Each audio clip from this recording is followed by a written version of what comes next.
The sprawling gardens of Belle Montchateau were alive with celebration. Strings of warm fairy lights cast a golden glow over the immaculately set tables and swaying canopies. Guests in elegant evening were clinked champagne glasses as a string quartet played softly in the background. It was the wedding of my son, Ethan, an event my wife, Layla, had been meticulously planning for months. At 52, I took pride in moments like these. Ethan, 26, was the culmination of a life of hard work and devotion to family. The sight of him standing confidently next to his glowing bride, Hannah, brought a swell of pride. I had every reason to believe my wife of 30 years, my partner through the ups and downs, shared the same pride and happiness. Layla, at 50, still held the grace that had captivated me decades ago. Tonight, in her deep sapphire gown, she was radiant. Her charm was effortless as she mingled among the guests, ensuring everyone felt welcome. But my evening took a curious turn when I noticed a man I didn't recognize. Tall and well-dressed, with a kind of confidence that bordered on arrogance, he lingered near the edges of the reception. At first, I assumed he was a colleague of Ethan's or perhaps a distant family member of the bride. Yet something about the way his eyes tracked Layla caught my attention. He didn't mingle like the other guests, nor did he appear to have any connection with the bride or groom. Instead, his focus was razor-sharp, following Layla as she moved from group to group. And then I saw it, Layla's gaze flickering towards him. It was brief, almost imperceptible, but it wasn't the look of a stranger. I dismissed the thought. It was a busy evening, and I had my role as the host. But as the night wore on, my curiosity turned to unease. I began to notice patterns. The man's subtle positioning closer to wherever Layla was, the brief exchanges of what seemed like knowing glances between them.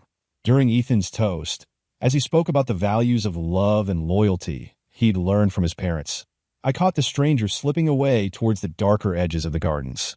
A minute later, Layla excused herself from the table with a hurried smile, claiming she needed to check on the catering staff. I let her go, my mind racing. It was probably nothing, a coincidence, a harmless misunderstanding. But a voice in the back of my mind whispered otherwise. The laughter and clinking of glasses faded into the background as I rose from my seat. Layla hadn't returned after 10 minutes, and my unease grew. I glanced around the crowded reception area, making excuses to step away, and followed the faint sound of footsteps leading toward the gardens.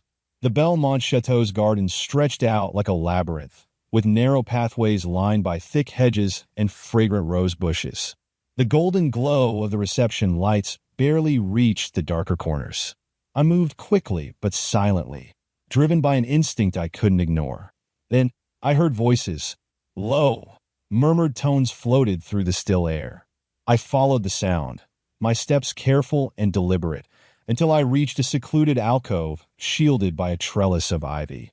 Peering through the foliage, I saw them, Layla and the stranger. They stood close, too close. His hand brushed her arm as he spoke in a low, confident voice. She wasn't pulling away. In fact, she leaned slightly toward him, her expression unreadable in the dim light. I strained to hear their words. "This isn't the time," Layla whispered, her voice urgent but not angry. "It's never the time," he replied smoothly. "But here we are. You can't be here. If anyone—" "I'm not anyone, Layla," he interrupted. "You know that." I stepped back, my heart pounding. The adrenaline coursing through me was a mix of anger and disbelief.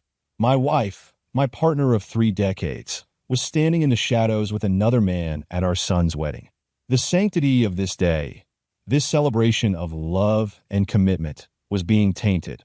My first instinct was to confront them right there, to step out of the shadows and demand answers. But something held me back. I needed more than a confrontation. I needed the truth. So I stood silently, concealed by the ivy, and watched as they continued to talk. Layla's eyes darted nervously toward the direction of the reception. "This has to stop," she said firmly, but her voice lacked conviction. The stranger chuckled, low and confident. "You've been saying that for months." "Months?" The word hit me like a sledgehammer. Whatever this was, it wasn't new. "I mean it this time," Layla said, her voice quieter now. "This can't go on." But her words betrayed her. There was no anger, no firm resolve, only a strained attempt to assert control. The man reached up, brushing a stray strand of hair from her face. She didn't move. I turned and walked away, my mind a whirl of rage, betrayal, and calculation. My first instinct was to storm back into the reception and end this charade in front of everyone. But I stopped myself. The reception wasn't the place for a scene, not on Ethan's wedding day. Instead, I returned to the party, forcing a smile as I rejoined the guests. Ethan was cutting the cake with Hannah, and the crowd erupted into cheers. I watched, my heart heavy, as my son beamed with joy. I couldn't ruin this day, but I would find out who this man was and what he meant to my wife. The truth would come out, just not here. Not yet. The rest of the wedding night was a blur. Layla returned to the reception not long after I did, her demeanor calm and composed, as if nothing had happened. She slid back in her role seamlessly, laughing with guests, beaming at Ethan and Hannah during their first dance, and making toasts that drew warm applause. But I couldn't see her the same way anymore. The stranger was nowhere to be found after their encounter in the garden. He hadn't returned to the reception, which only deepened the mystery. Who was he? Why had he come here? And most importantly, why did my wife look at him like that? The next morning, after a sleepless night of tossing and turning, I decided to act. If I wanted answers, I'd have to find them myself. Layla was still asleep when I slipped downstairs to her laptop in the study. My hands hovered over the keyboard as guilt gnawed at me, but it was quickly overridden by the need for clarity. She hadn't logged out, and her emails opened easily. At first, there was nothing unusual. Conversations about the wedding vendors, updates from the charity she volunteered at, and reminders from Ethan about last-minute details. But then I found an email that stopped me cold. The subject line read, "I'll see you there." It was from someone named Jonathan Steele. The email was short. "I'll be there around 8 p.m. Let's find a moment alone. We need to talk." The timestamp matched the timing of their meeting in the garden. I sat back, my mind racing. The name didn't ring a bell, but the familiarity in the email's tone spoke volumes. I copied his email address into a new search tab. What came up was a LinkedIn profile. Jonathan Steele, 45, investment consultant, based in Manhattan. His profile picture was unmistakable. The same man from the wedding. I spent the next hour piecing together a clear picture. Steele was a divorcee, with no obvious ties to my family. Yet his connections included several people from our circle, a few of Layla's friends, and even Ethan's boss, suggesting he'd been mingling within our world for some time. It was the photos on his Instagram account, however, that set my blood boiling. One image, taken at a gallery opening in New York last fall, showed him standing next to Layla. She was smiling, holding a glass of wine, her hand resting lightly on his arm. The caption read, "A beautiful evening with great company." I scrolled further, finding another post from only 3 months ago. A black and white shot of Steele's hand holding a familiar sapphire bracelet, the same bracelet I'd given Layla for our 25th anniversary. The caption was vague but damning. A gift worth cherishing. By the time Layla came downstairs, humming softly as she poured herself a cup of coffee, I had all the evidence I needed. My anger simmered just below the surface, but I held it back. I needed to approach this strategically. "Morning," she said, offering me a quick kiss on the cheek. "What's the plan for today?" I set down my mug deliberately. "Who's Jonathan Steele?" I asked, my voice steady but firm. Her reaction was immediate. She froze, the color draining from her face. Her hand trembled slightly as she placed her coffee cup on the counter. What are you talking about?" she stammered, trying and failing to sound casual. "You met him at the wedding," I said, folding my arms. "Don't bother denying it.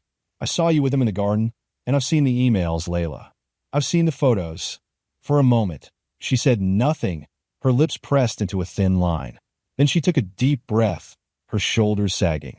"It's not what you think," she began, her voice barely above a whisper. "Then explain it to me," I said, keeping my tone even despite the storm brewing inside me. "Because right now, it looks a hell of a lot like my wife is sneaking around with another man." Her next words would either damn her or absolve her, but nothing could undo the damage of what I'd already seen. Layla hesitated, her eyes darting around the room like she was searching for an escape route. Finally, she sank into the chair across from me, her hands clasped tightly together. "Jonathan and I," she began, her voice shaky. "We knew each other a long time ago." "How long?" I demanded, my patience thinning. Before you, she admitted, avoiding my gaze. We dated briefly in college. That revelation hit like a jab to the ribs, but it wasn't the full story, and we both knew it. And now he's suddenly showing up at our son's wedding? That doesn't happen by chance, Layla. Her expression shifted, guilt flashing across her face. He reached out to me a few months ago, she confessed. He was going through a rough time, his divorce, his career, and he wanted someone to talk to. And you were the perfect person to comfort him? My voice was rising now, my restraint slipping. Cut the crap, Layla. You don't meet an old flame at night in the garden to just talk. I didn't ask him to come, she snapped back, her composure cracking. I told him it wasn't appropriate, that I couldn't see him anymore, but he wouldn't let it go. Wouldn't let it go. I scoffed. Do you think I'm an idiot? You could have blocked him, ignored him, told me about it. Instead, you kept it a secret. Her silence was damning. I stood, pacing the kitchen to keep from exploding. How far has this gone? I demanded. Did you sleep with him? Layla shot to her feet, her voice rising to meet mine. No, I would never. It's not like that. Then what is it like? I yelled, slamming my hand on the counter. Because from where I'm standing, it looks like my wife has been hiding a relationship with another man for months. Tears welled up in her eyes, but I didn't care. I didn't think it would escalate, she said, her voice breaking. I thought I could handle it on my own. Handle what? Your feelings for him. My words dripped with sarcasm, cutting through the tension. Because you're not handling anything, Layla. You're just lying. She flinched but didn't deny it. That silence was all the confirmation I needed.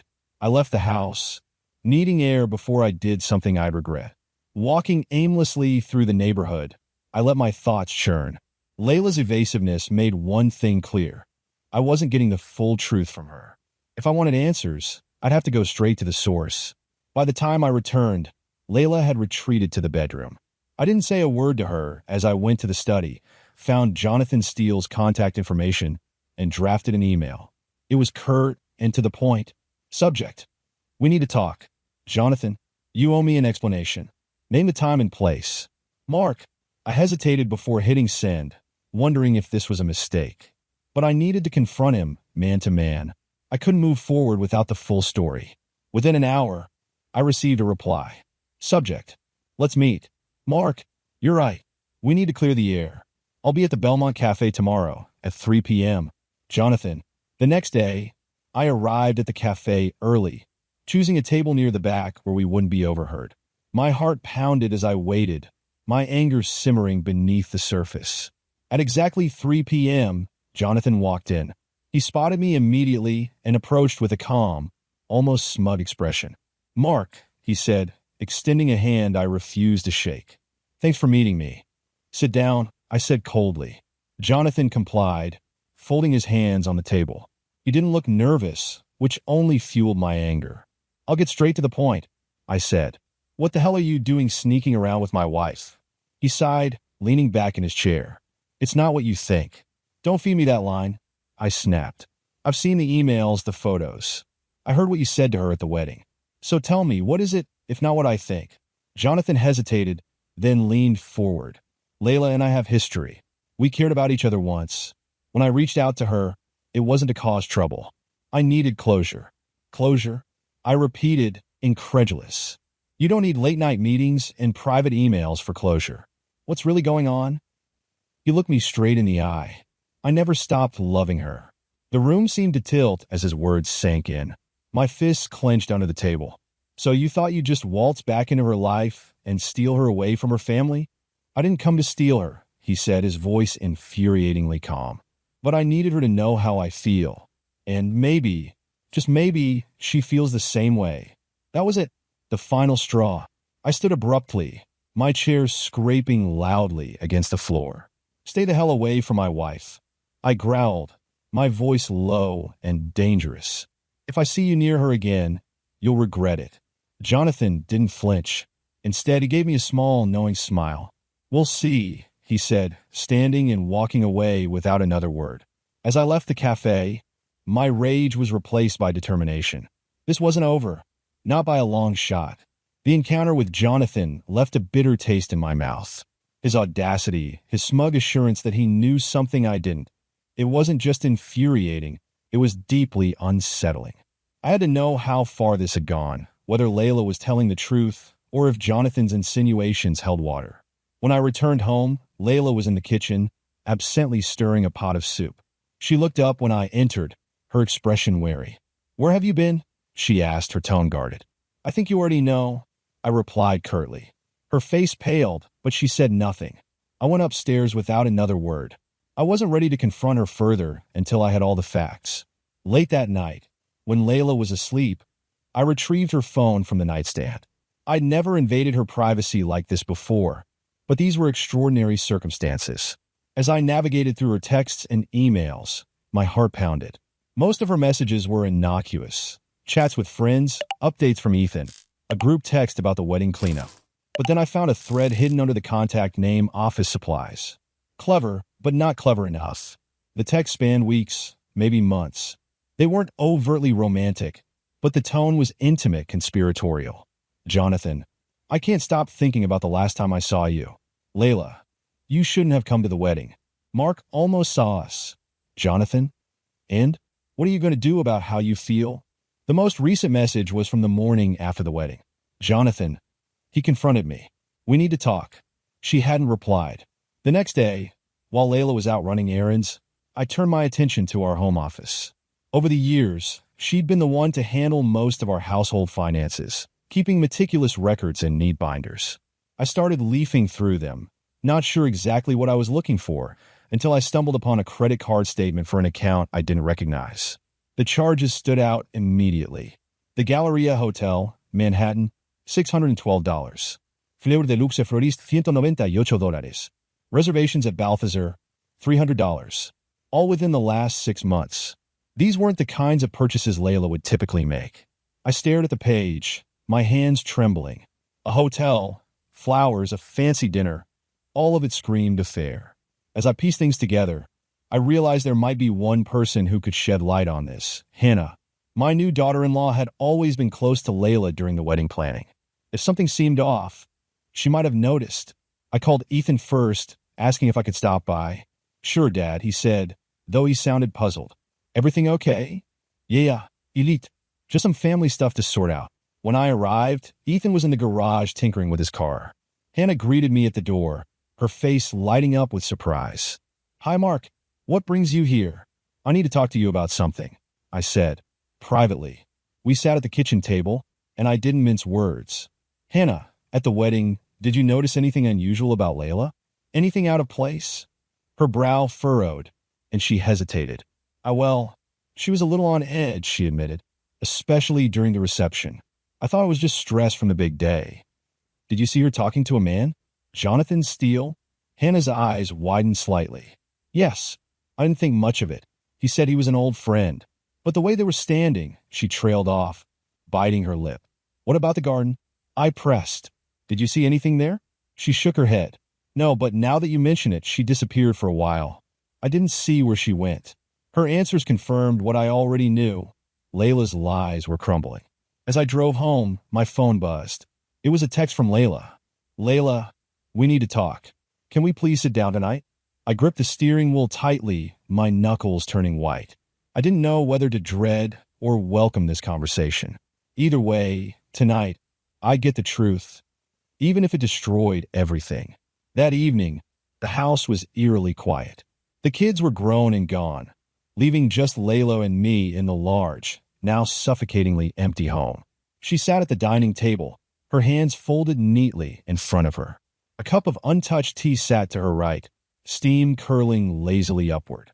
I walked in and took the seat opposite her, deliberately placing the printed credit card statement and my phone with her messages to Jonathan on the table. Her eyes flickered to them briefly before meeting mine. For a moment, there was silence. Then, she sighed deeply.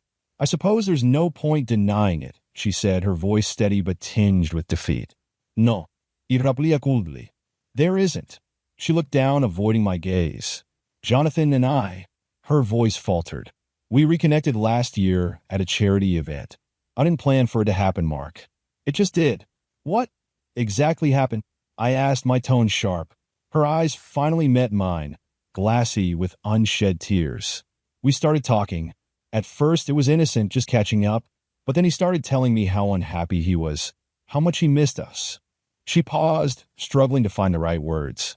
I didn't realize how much I missed the way he made me feel. And how does he make you feel? I asked, my voice dripping with sarcasm. More alive? More desirable? More anything than me, apparently? It wasn't like that, she snapped, her composure cracking. Mark, you have to understand. After 30 years, things change. I felt invisible. To you. To everyone. So it's my fault? I barked, slamming my hand on the table. I've been killing myself to provide for this family, to give you everything, and this is how you repay me? With lies and betrayal. Her tears spilled over now, but I felt no sympathy. She wiped her face quickly, trying to regain control. It wasn't about the money or what you've done for the family. It was about me. I needed something for myself. You still here? Incredulous. And what exactly did you need for yourself, Layla? Late-night rendezvous? Expensive dinners? A hotel room with another man? At that, her face crumpled. It never got that far, she whispered. I swear, we never slept together. I laughed bitterly. And I'm supposed to believe that? After all the lies? The texts, the emails, the bracelet, the wedding. How can you sit there and tell me there's a line you didn't cross? Because it's the truth, she insisted, her voice rising. Yes, I made mistakes, huge mistakes, but I never let it go there. I ended it before it could. When? I demanded. Because I saw him at the wedding, Layla. That doesn't scream ended to me. She hesitated, and that brief pause spoke volumes. I told him it was over months ago, she said finally. He didn't take it well. That's why he came to the wedding, to try and change my mind. I stood abruptly, pacing the room to keep my anger from boiling over. You expect me to believe that you ended it, yet you still let him manipulate you? That you've been faithful to me in every way that matters? Layla, do you even understand what you've done to this family? I do, she said softly, and I'll do whatever it takes to make it right. You can start by staying away from him. Completely. No contact, no explanations, no goodbyes. If he reaches out again, you tell me immediately. She nodded, her expression one of quiet resignation. Okay, I promise. That's not enough, I continued. You're going to show me every account, every phone, every place you've hidden him from me. No more secrets. I'll do it, she said without hesitation. And one more thing, I said, my voice cold. I'm not deciding anything right now. Whether this marriage survives or not depends entirely on what I find next. But if I catch you lying again about anything, we're done. No negotiations, no second chances. Her tears returned, but this time she said nothing, only nodding. For the next few days, I threw myself into uncovering the full scope of the damage. True to her word, Layla gave me access to everything. Her accounts, her emails, even her phone records. I pored over each detail, matching dates and times, looking for inconsistencies. She wasn't lying about one thing. They hadn't met physically more than a handful of times, and never overnight. But the emotional intimacy was undeniable, and it stung worse than any physical betrayal. Ethan and Hannah were blissfully unaware of the storm brewing beneath the surface. I avoided them, unwilling to let my rage spill over into their new marriage. But inside, I was seething. Layla and I had built a life together, and now I was left questioning whether any of it had been real. The only question that remained was whether I could ever forgive her, and whether I even wanted to try. For days, things were tense but quiet. Layla kept her distance, walking on eggshells, careful to stick to the boundaries I'd laid out. But just as the tension began to settle, the chaos reignited in a way I hadn't anticipated. It started with a knock on the door. I opened it to find Jonathan Steele standing there, dressed in a sleek, tailored suit, his expression a blend of defiance and smugness. For a moment, I was too stunned to speak. What was he doing here? The audacity of the man was almost impressive. Mark, he said, his tone measured and smooth. We need to talk. Get the hell off my property, I growled, stepping into the doorway to block his view of the house. I'm not here to cause trouble, he said, raising his hands in mock surrender. But there are things you don't understand. Things I think you deserve to know. I know enough. I snapped. You're the guy trying to destroy my family.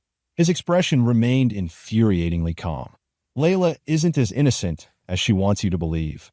that struck a nerve, but I didn't let it show. I said, "Get off my property." "Are you sure?" he pressed.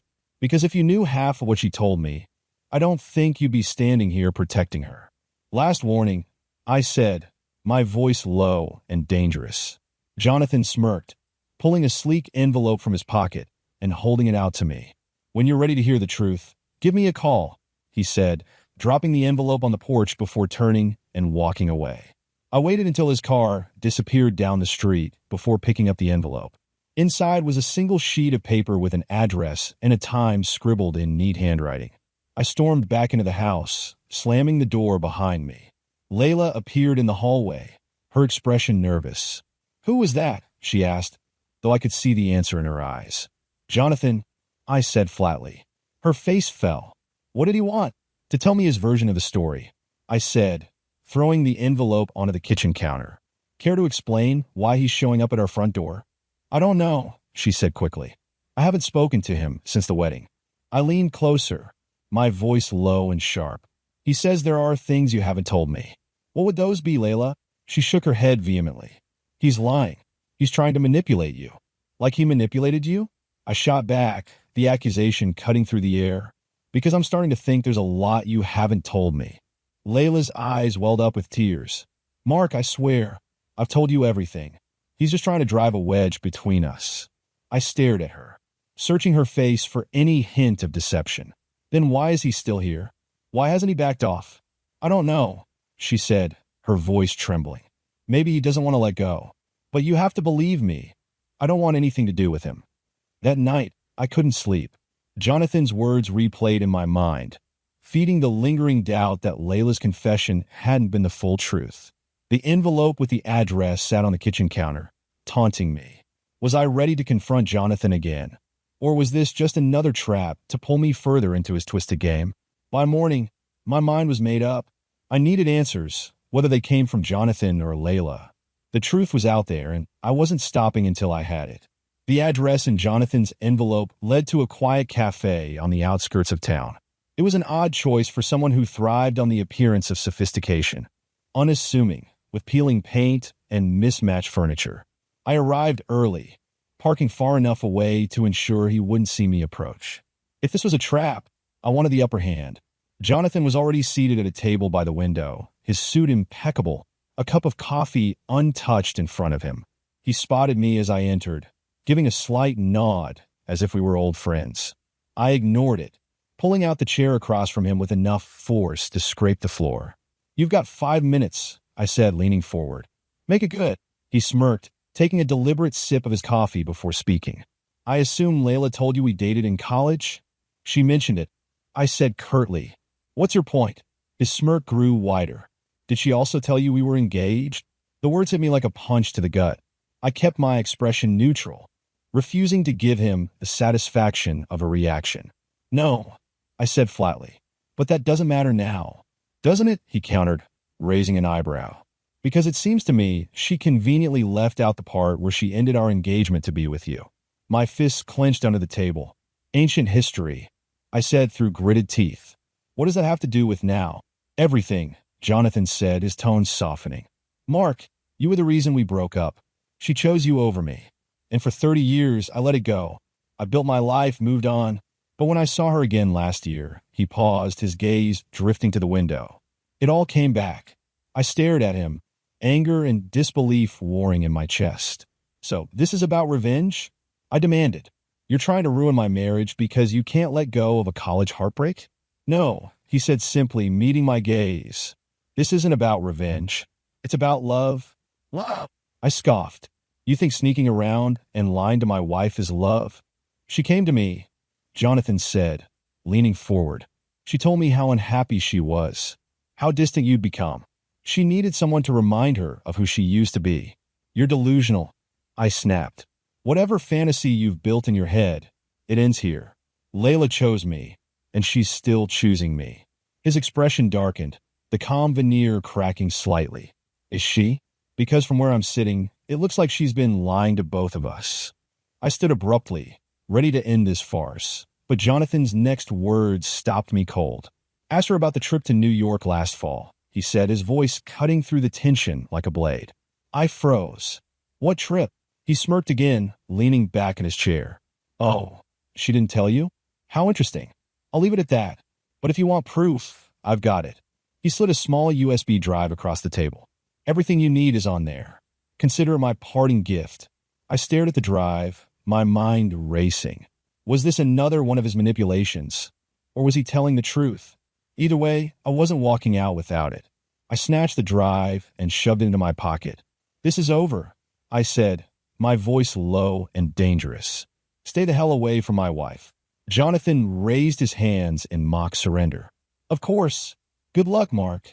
I didn't respond, leaving the cafe without a backward glance. But as I sat in my car, gripping the steering wheel, the USB drive burned in my pocket like a live coal. I knew I had to see what was on it, but I wasn't sure I was ready for the answers. That evening, with Layla out of the house, I inserted the drive into my laptop. A folder opened, revealing dozens of photos, emails, and text message screenshots. My stomach churned as I clicked through them. The first few were innocent enough, photos of Layla and Jonathan at charity events, standing with groups of people. But then came the ones that made my blood run cold. Layla and Jonathan at a fancy restaurant, sitting close, her hand resting lightly on his arm. Another of them walking down a New York street, laughing, her head tilted toward his. The final nail was a series of emails between them. One, dated 3 weeks before the wedding, read, Jonathan, I can't wait to see you again. You always make the city feel alive. Layla, I don't know if this is a good idea, but I feel the same way. I closed the laptop, my hands shaking. She had lied to me again, and now I had undeniable proof. By the time Layla returned that evening, my anger was barely contained. The house was silent except for the faint hum of the refrigerator, but inside me, a storm raged. She walked through the door with a soft smile, holding a grocery bag. I picked up some things for dinner, she said, her voice casual. Forget dinner, I snapped. We need to talk. Her face fell. She placed the bag on the counter and turned to me, her hands clasped nervously. What is it now? I reached into my pocket and pulled out the USB drive, holding it up for her to see. Care to explain this? Her eyes widened, and the blood drained from her face. Where did you get that? Jonathan, I said coldly. Your old friend decided to enlighten me about your little trip to New York. You remember New York, don't you, Layla? She opened her mouth to respond, but no words came. Instead, she sank into the nearest chair, her hands trembling. Mark, I can explain. No, I interrupted, slamming the drive onto the table. No more lies. No more half-truths. I want a full story, and I want it now. Tears filled her eyes as she looked up at me. It wasn't what you think, she began. I didn't go to New York to be with him. Then why did you go? I demanded, my voice rising. Why didn't you tell me about it? And why the hell are there photos of you two looking like a couple on vacation? She hesitated, her breath hitching. I was confused, she admitted finally. Jonathan reached out, and I thought maybe I needed closure, or maybe I just wanted to feel something. But I swear, Mark, nothing happened. Do you even hear yourself? I shouted, pacing the room. You keep saying nothing happened, like that excuses everything else. You lied to me, Layla, over and over again. How am I supposed to believe anything you say now? She broke down, sobbing into her hands. I was lost, she cried. I felt like I was drowning, like everything in my life had become routine, and I didn't know how to fix it. He made me feel like I mattered, and I didn't. My voice cracked with the weight of the accusation. She looked up, her eyes red and swollen. You did, Mark. You always have. But we stopped talking, stopped connecting. I felt invisible, like I was just there. I stared at her, my anger warring with a deep ache in my chest. Do you have any idea what you've done to this family? To me? She shook her head, fresh tears streaming down her face.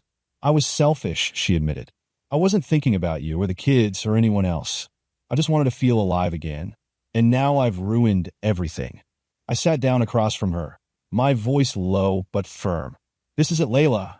No more lies. No more excuses. If you want to salvage what's left of this marriage, you're going to do exactly what I say. She nodded, her expression desperate. Anything. I'll do anything. First, you're cutting all contact with Jonathan. No emails, no texts, no chance meetings. If he so much as tries to speak to you, you tell me immediately. I already told him it's over, she said weakly. Then you'll tell him again? I snapped. And this time, you'll mean it. She nodded quickly, tears dripping onto the table. Okay, I will. Second, I continued, we're going to therapy together and separately. If there's any chance of fixing this, we're going to need help.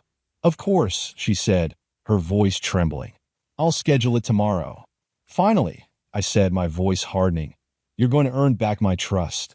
And I don't know how long that's going to take, or if it's even possible. But I'm willing to try. For now. She broke down again, her sobs filling the room. I sat there, unmoving, staring at the woman I thought I knew. The woman who had betrayed me in ways I never thought possible. The following days were a blur of tension and forced civility. Layla kept her promise, cutting off all contact with Jonathan. She showed me the final email she sent him. Subject: no more contact. Jonathan, this ends here. Do not call me, email me, or come near my family again. I made a mistake by letting this go on for as long as it did, but I am choosing my husband and my family. Please respect that. Layla. Still, I couldn't shake the feeling that the damage had already been done. Therapy sessions began the following week, and while they gave us a space to air our grievances, the wounds were too fresh for any real healing. At night, I lay awake, replaying every moment in my mind. The lies, the texts, the photos. I wondered if I'd ever be able to forgive her, or if this was just the beginning of the end. Therapy did little to quell the storm brewing inside me. Every session was like ripping open a wound, exposing the rot underneath. While Layla appeared genuinely remorseful, every word she spoke felt rehearsed, carefully chosen to minimize the damage rather than confront the truth. It all came to a head 3 weeks after I discovered Jonathan's envelope. Our therapist suggested a private session for each of us. I went first, unleashing my frustration and suspicion about the gaps in Layla's story. The therapist gently pointed out that I was clinging to the possibility of additional lies as a way to shield myself from deciding whether or not to forgive her. When it was Layla's turn, she emerged from the session looking pale, as if she'd seen a ghost. That evening, over an awkward dinner, she broke the silence. I need to tell you something, she said quietly, setting her fork down. My heart sank. What now? Her hands trembled as she clasped them in front of her. Jonathan and I did sleep together. Once. It was during the trip to New York. The words hit me like a sledgehammer. For a moment, I couldn't breathe. My vision blurred as a wave of anger and betrayal washed over me. You swore it didn't go that far, I said, my voice shaking. I know, she whispered. I lied because I was afraid. I thought if you knew, it would be the end. I stood abruptly, the chair scraping loudly against the floor. Do you think it's any better finding out now? After weeks of pretending you were honest with me, I didn't want to lose you, she pleaded, tears streaming down her face. Mark, it was a mistake, a terrible mistake. But it didn't mean anything. I ended it after that, I swear. I laughed bitterly, pacing the room. It didn't mean anything? That's supposed to make it better? You threw away 30 years of marriage for nothing. She sobbed, her head in her hands, but I felt no sympathy. The final piece of the puzzle had fallen into place, and it was as devastating as I'd feared. For the next few days, we barely spoke. I stayed in the guest room, avoiding her at every opportunity. My anger was volcanic, threatening to erupt with every glance in her direction. Yet beneath it all was a deep sadness, a grief for the life we'd built, now irreparably fractured. Ethan and Hannah noticed the tension when they stopped by for dinner one evening. Is everything okay? Ethan asked, his brow furrowed. Fine, I said curtly, forcing a smile. Just a lot on our minds. Layla said nothing, her eyes downcast. I could see Ethan wasn't convinced, but he didn't push. I hated the thought of burdening him with the truth, especially so soon after his wedding. Late one night, after hours of staring at the ceiling, I made my decision. I found Layla in the living room, sitting in the dark, clutching a photo of our family from years ago. We're done, I said, my voice steady but cold. She looked up at me, her face crumpling. Mark, please. I can't do this, I interrupted. I can't spend the rest of my life wondering if you're lying, wondering if there's another Jonathan waiting in the wings. You've shattered my trust, and I don't think I can ever get it back. Mark, she whispered, standing slowly. I love you. I'll do anything to make this right. But I shook my head. Some things can't be fixed. The next morning, I met with a divorce lawyer. By the end of the week, I had filed the papers. Layla begged me to reconsider, but my mind was made up. The life we built was over, and there was no going back. The divorce was finalized 6 months later. I moved into a small apartment downtown, leaving the house to Layla, who remained a ghost of her former self. Ethan and Hannah eventually learned the truth, their heartbreak palpable, but their support unwavering. As for Jonathan, I heard he moved back to Manhattan.